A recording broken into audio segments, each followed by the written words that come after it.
Hi there, and welcome back to the Future of Work track.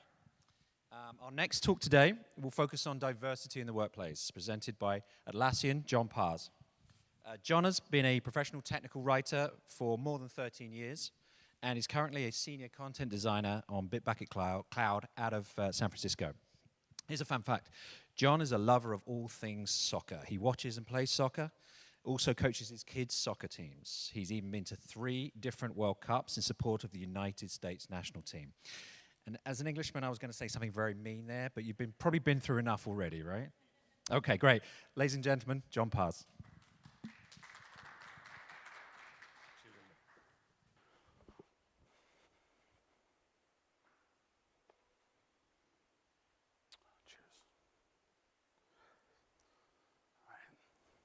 How's everyone doing? Got to shake it out after lunch, right? Y'all energized? Got lots of food in your belly? Lots of coke in your body too? Got caffeine? Let's get it going. All right, so hello everyone. My name is John Paz, and I'm a senior content designer with Atlassian, and I'm here to give my talk about the pipeline problem and other myths about workplace diversity. So first, I'll talk a bit about myself and the unique path I took to get here. Then, I want to tell you about one of my favorite new hashtags and what inspired this talk. And I'll also cover some myths about workplace diversity and why we all have a stake in building a culture of belonging. Finally, I'll end with some actionable takeaways about how each of you in the audience can help us build inclusive teams. Let's get started. So first up, as promised, my origin story. You can't really know me until you know my parents. Now, these 2 beautiful people are my father, Augustine Paz, and my mother, Dr. Lynn Casimir Paz. My dad was born in Cuba and can pass as white. My mother is black and was born in Louisiana. So that makes me Puerto Rican. No, but seriously, I would never have made this comparison myself before I moved to Florida as a kid. I asked one of my new friends in frustration, why does everybody keep speaking Spanish to me and asking me if I'm Puerto Rican? I just don't get it. And true story, my buddy turns to me and goes, wait a minute, you're not Puerto Rican? Why does everybody keep asking me that? And so for people who aren't in on the joke, my complexion is similar to that from people from the island of Puerto Rico. So people would mistake me for Puerto Rican all the time. I'm not Puerto Rican. I was lucky enough to date this beautiful lady all during high school. This is my wife, Daisha. She actually is Puerto Rican. So this year we'll be celebrating our 15th wedding anniversary. Thank you, thank you. I got my undergraduate degree from the University of Central Florida, go Knights. That's just around the corner from where I grew up in Orlando. And it's actually where my mom teaches today. While there, I majored in English with a focus in technical writing. But I didn't start my career in software. And the path I took to get where I am now is definitely not typical. I worked in industries like mechanical engineering, defense, video games, and healthcare technology. And eventually I got a chance with a software company, and I decided that this was my thing. And in 2015, Atlassian lured me away from sunny Orlando to sunnier Sydney, Australia, for the adventures of a lifetime. And this pretty much catches you up to today, where I currently work for Atlassian as a senior content designer on the Bitbucket Cloud team in San Francisco. Oh, but there's one more important thing you should probably know about me before I continue. And that's my wife and I also have 3 beautiful children. Now, where do my kids come in during this whole shenanigans? Right there. That's right. Everything that I've explained to you already, I've accomplished during my career.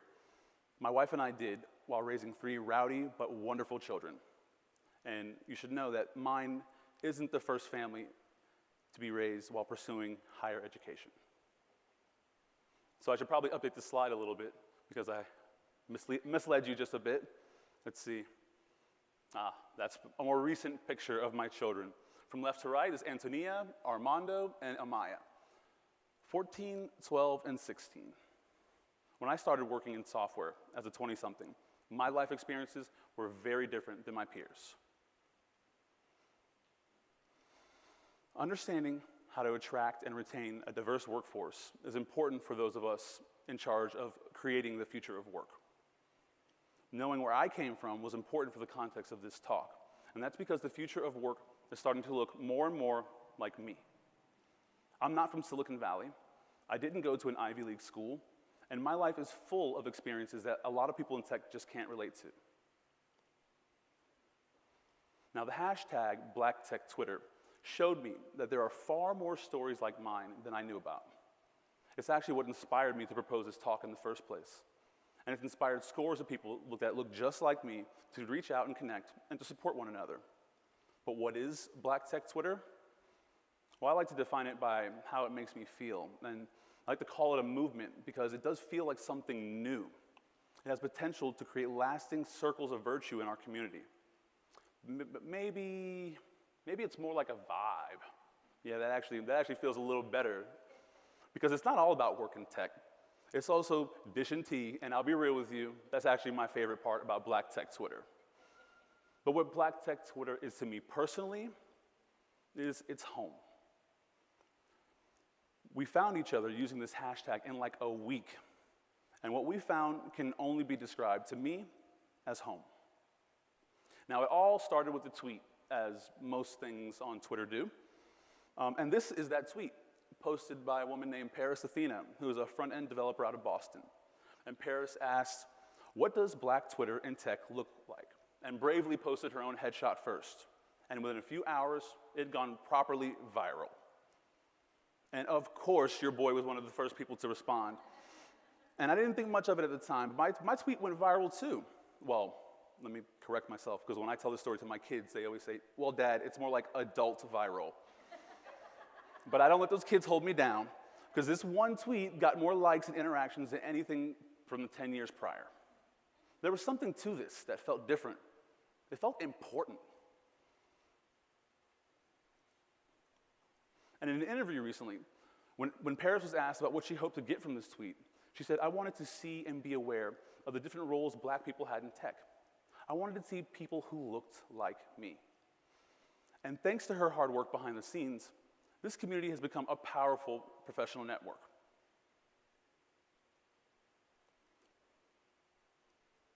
Now, what Paris said in that interview resonates with me, and there's an important takeaway for this audience in particular, and that's that representation matters.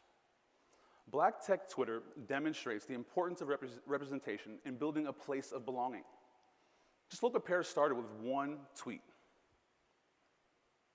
Now, #BlackTechTwitter has helped create this professional network, and in it, we provide each other with mentorship, with referrals, and we advise other established non-tech professionals to transition to jobs in tech. But most of all, we support one another, even if all that means is that we just provide some words of encouragement before a really big presentation. But it's also become a social circle of peers that we all understand the unique challenges that we face in our workplace. And sharing these experiences helps find patterns of systemic problems. And it gives us that elusive peer group that wasn't present in our professional lives prior. It's a place to talk about the things that matter to us personally as well. Things that our colleagues who aren't Black might not be able to relate to. Things like our families, our fears, our hopes, and that which is most sacred and seemingly secret to people who aren't Black, our hair. It's a slow burner. I have to let that one linger for a little bit.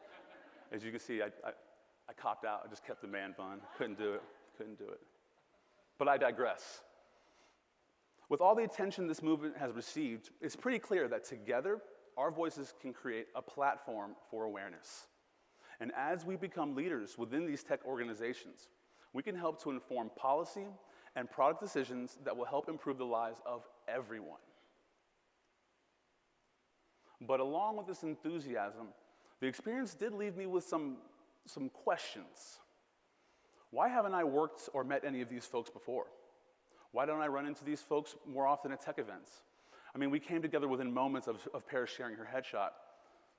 But just as importantly, why aren't they applying for these openings on my team?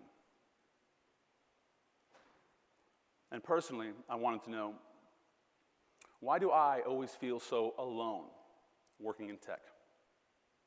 I mean, my presence here indicates that there's some diversity, right? But diversity alone isn't enough. But please don't get me wrong, diversity is important. But having a diverse team is just the starting point.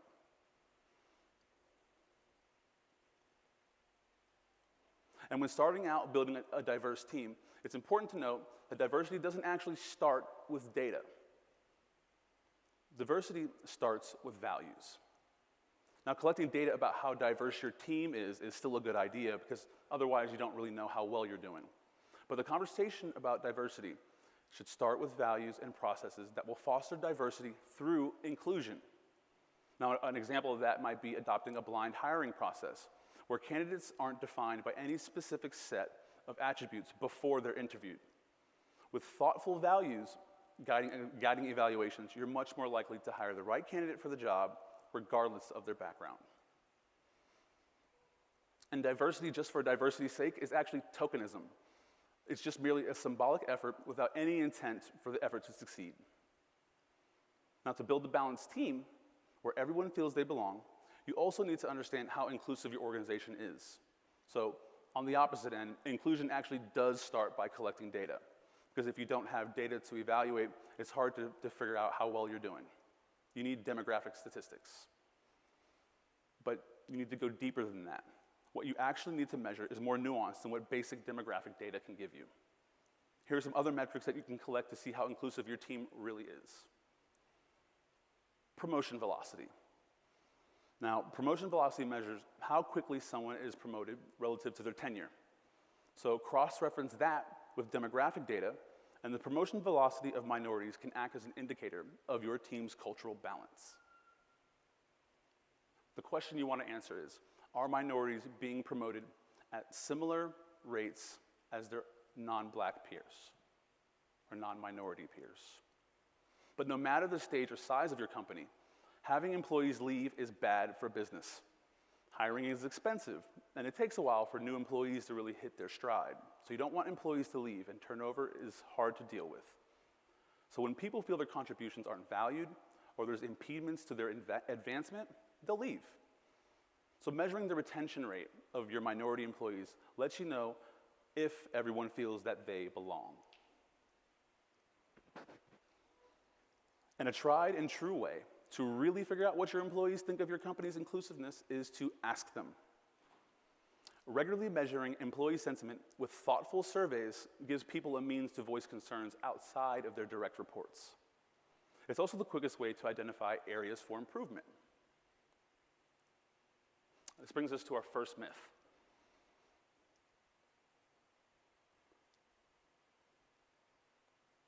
And that's the notion that diversity is a problem that needs to be solved. After all I just went over, that could be confusing for some people, so give me a moment to explain. Thinking about diversity as a problem ensures that it will be just that, a problem. Building a balanced team is something we should aspire to. And besides, diversity isn't binary anyway. It's not you did or you did not do it. It's a spectrum of which you can measure yourself against. So diversity is not a problem to be solved. It's actually more like an opportunity. And besides, this is why you should care about it. There's practical reasons if the moral argument doesn't sway you. Your target audience is changing right beneath your feet, and your workforce should reflect that. No matter who you're selling to, the people who are buying your products are undeniably changing. And so with it are their expectations. If your workforce doesn't reflect your target audience at all, you risk missing out on lots of opportunities. The facts are in, and the United States will be a majority-minority country by at least 2050, if not sooner. These changing demographics mean that we're currently living through a pivotal period of transformation. Were it not for American minorities, the age of this country's labor workforce would be declining by as much as 7%. Instead, because of minorities in the US, the workforce is projected to grow at 5%. That's a pretty significant difference. In the case of the United States and many of our allies, demography is destiny. Now, the population of black people is growing as well. We're no different. As such, the buying power of the black community will grow as well, especially with more of us climbing up the social mobility ladder and into middle and upper class. And it's already grown over 35% in the past decade. Now, that equals about $1.3 trillion of buying power. And if your company's workforce doesn't understand their needs and goals, it will be a giant missed opportunity. You're leaving money on the table. And that's because cultural knowledge plays an essential role in building products that minority communities will buy and identify with. So it makes sense that an engaged, diverse employee base would be more competitive in a globalized economy. And that's because diverse teams have a distinct competitive advantage building and selling products with broad appeal. The creative output of teams is measurably improved when more diverse voices are in the room.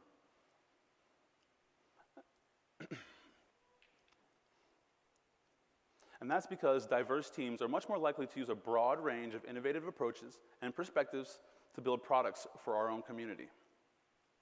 And homogeneous workforces are also known to be more likely to share assumptions and perspectives and less likely to identify their own gaps in knowledge.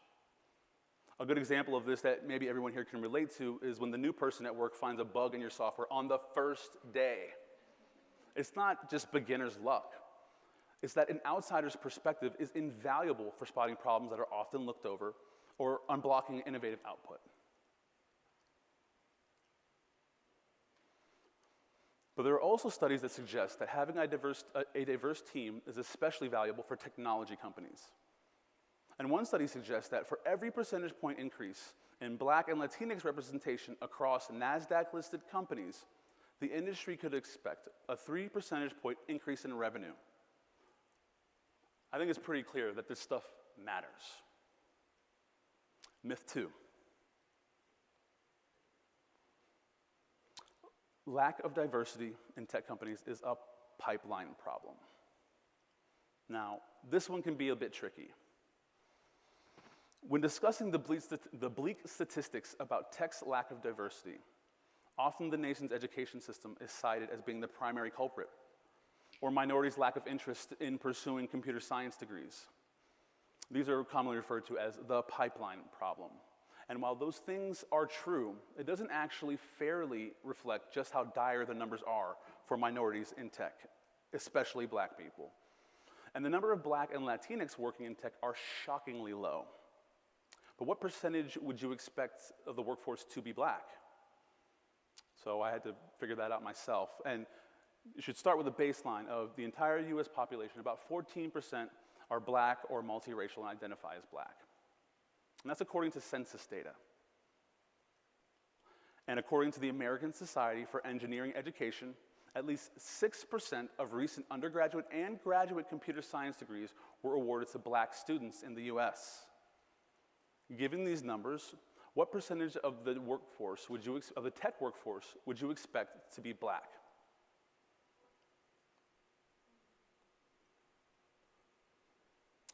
At best, it's usually around 2%.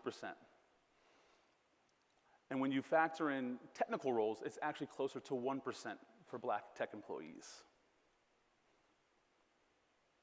That seems like a pretty significant disparity there, right? I think everybody can agree with that. The number of Black people working in tech does not reflect the number of Black people earning computer science and engineering degrees. Where does this disparity come from? Why is it so pervasive? It's actually not a big mystery. There are some pretty clear reasons why Black representation is so dismal in tech. And it starts with a lack of representation. Remember, I told you that it matters. The word is out that tech companies have a lack of melanin in their workforce. And without many influencers to look up to, it's easy to feel discouraged that you could ever succeed or advance in a place where it's never been done before or where it's extremely rare. And retention statistics for tech companies and minorities are extremely poor. The only 1 or 2% that actually do work at high-tech companies report stagnating career growth, tokenism, and often lack sensitivity toward addressing implicit bias. They often leave for more welcoming pastures in industries with 2 or 3 times the number of black people in technical roles. Industries like gas and oil, automotive, and healthcare technology tend to have far better representation for black tech professionals. So you go to where you feel like you're valued. An affluence bias refers to the perception that working in tech becomes an assumption of your wealth. For example, tech companies don't hesitate to build offices in places like San Francisco or Seattle, despite their comparatively ridiculous cost of housing for their employees. This disproportionately hurts potential black candidates who would otherwise be able to compete for those positions. It costs tens of thousands of dollars to relocate to these areas, and even more to live sustainably in them. And all that does is it excludes people who otherwise could really do a great job. Now, what could be the biggest barrier to hiring more black people in tech are the toxic hiring and interviewing practices and very narrow recruiting strategies. You won't find many black engineers at Stanford, and that's because Stanford's student body isn't ever made up of more than about 4% of black students. These unbalanced power dynamics played out in the typical tech interviews further undermine the confidence of people that already don't feel like they have a lot of power. And the same is true for other minorities as well.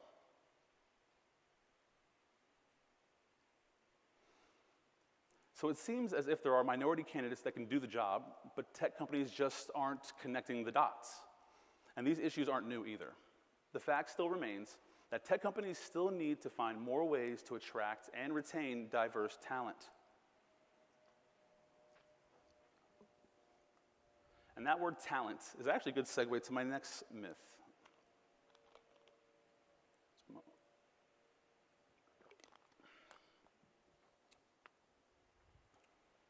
The third and final myth.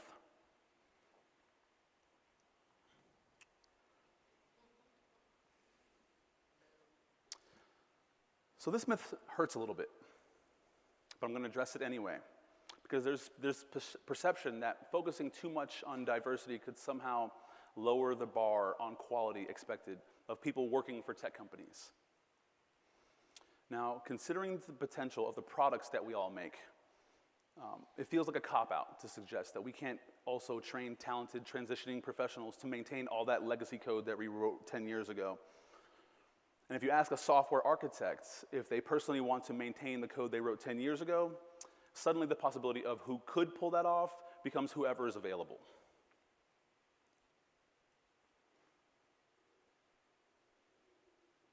The myth that company goals focusing on diversity and inclusion somehow lowers the bar the myth that company goals focusing on diversity or inclusion somehow lowers the bar for quality of candidates being hired is persistent because of some easily misplaced good intention. But make no mistake, diversity and inclusion is not about lowering the bar. Diversity and inclusion is actually about widening the net. Ask your organization how they define talent, and then the answer will tell you a lot about how they view diversity and inclusion. Going to an Ivy League school is not a skill.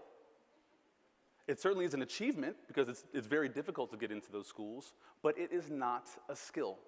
So if educational pedigree is part of your requirements, you may be implicitly excluding an enormously large pool of talent. So here's what you can do instead. The first thing you need to do is change how you define talent. You combat this myth by defining the type of workforce you want with culturally agnostic traits. Valuing ingenuity, creativity, or industriousness over pedigree is much more likely to give you candidates from diverse backgrounds and give them a fair chance to prove what they can do.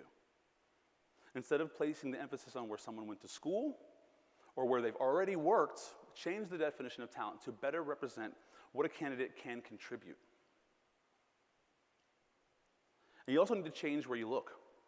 So it makes sense that if your organization truly wants to start building a balanced workforce, you need to start looking in places where that diverse talent lives. And that might mean searching for talent outside of the comfort and competition of Silicon Valley. So where are all these black STEM grads that I'm speaking of? Where can you find them? Well, you could always start at HBCUs. Historically black colleges and universities. How many booths has your organization set up at those schools in the past? How familiar are you with their programs? This perception of a lesser value of an engineer that graduated from Howard University versus one that graduated from Harvard University is misplaced. The fact is, they're both trained and accredited engineers. Oh, you can also check with the National Society of Black Engineers. They probably have a couple people that you could hire. But you should also check other engineering disciplines. Engineering skills are transferable, and coding is teachable. And heavy dose of skill empathy could go a long way towards luring some of those talented STEM grads into a field that's desperate for a capable and diverse workforce. Students from less prestigious schools aren't just capable. And I'd argue that they actually have some traits that more privileged students might not. Coming from a program with less funding often translates into a skill that is universally appealing to employers. And that skill is hustle. Every day I'm hustling, every day I'm hustling, every day I'm hustling. You gotta schedule the water breaks better. But hustle can only get you so far without an opportunity to show what you can do. So the last thing you can do to dispel this last myth is create more opportunities. Tech companies rely on the personal and social networks of existing employees for referrals when searching for candidates. The lucrative bonuses are way more than enough to keep your eye to the street for anyone that could be a good fit. But how many tech workers have black people in their social networks? By the looks of our diversity statistics, not many. The best diversity and inclusion initiatives are great at creating more opportunities for people that might not otherwise have them. And it's an important difference I want to point out here. To distinguish between a chance and an opportunity, there's only one difference, and that's intent. Don't just cast the dice and hope that it works out for them. Hire them on their merit, give them important work to do, and then you provide them with the support and guidance they need to be successful. That is the difference between a chance, where anything can happen, and an opportunity, where the outcome is much more likely to benefit everyone involved. So here's what you can do right now.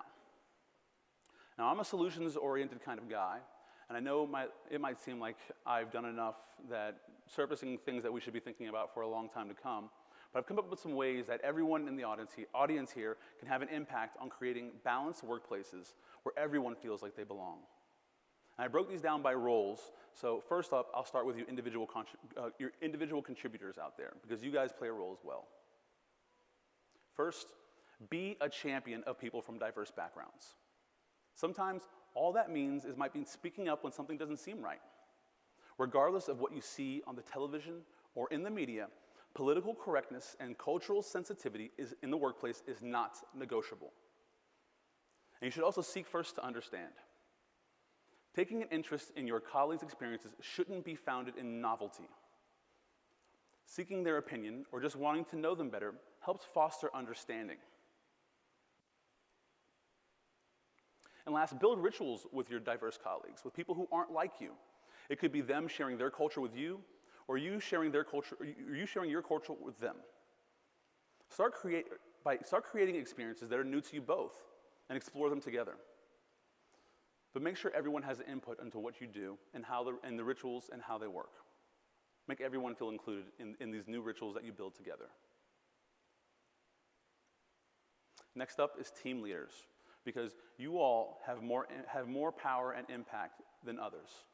And that means you also have more responsibility to act. Team leaders can best help minorities that report to them by clearing a path to advancement. Don't assume that everyone knows what's expected of them to earn a promotion. Ask about their goals and dreams, and just as importantly, where they might need help to remove impediments to their progress. Figure out what they feel they need, and then offer to provide support. And there will come a time where you'll have an opportunity to put your reputation on the line. Vouch for them. Speak up on their behalf, even when they're not in the room. and not just in their defense, but so that they can have more opportunities to work on new projects and do interesting things. And just as important as sponsoring their advancement, but also sponsor their creativity and innovation. Fund projects and pitches by your Black employees. Recognize the courage that it probably took to pitch that in the first place. Show them you value their contribution, not just by listening to their proposals, but by actually approving and funding them appropriately. Now, the people who can have the largest impact are organization leaders. You all should consider changing how and where you recruit candidates from positions at all levels. Diversify your recruiting strategies. Go to places you haven't gone before. How can you expect to get different results if you continue to do the same thing over and over again? And of course, you have to get serious about collecting data. If you're not going to do it at all, it speaks to what your values are. And if you're going to do it half-heartedly, then you might as well not be doing it at all. And finally, get creative about how you can accommodate people of color. We have different needs and very different expectations. But if you genuinely want to make an impact and improve these metrics, you will find a way to do so. Things like, there's other ways you can influence people and provide people support than just stock options. Things like student loan repayment programs or pre-tax contributions to down payments on a home would probably have a much greater impact than stock options that can sometimes be difficult to liquidate and have tax implications that are tricky.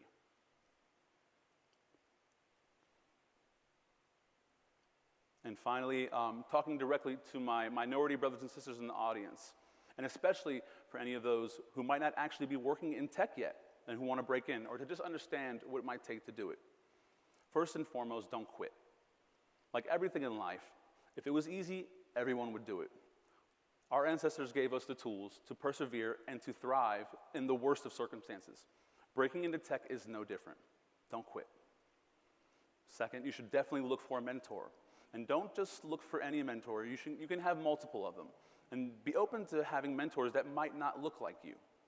Just don't go it alone. And if you really can't figure it out, hop on Black Tech Twitter and we'll all get you sorted, I promise. And you should also know what you want. Tech careers go much further and beyond coding. There's designers, there's PMs, there's marketing, and of course there's technical writing. Don't just think that you have to be a programmer in order to work in tech.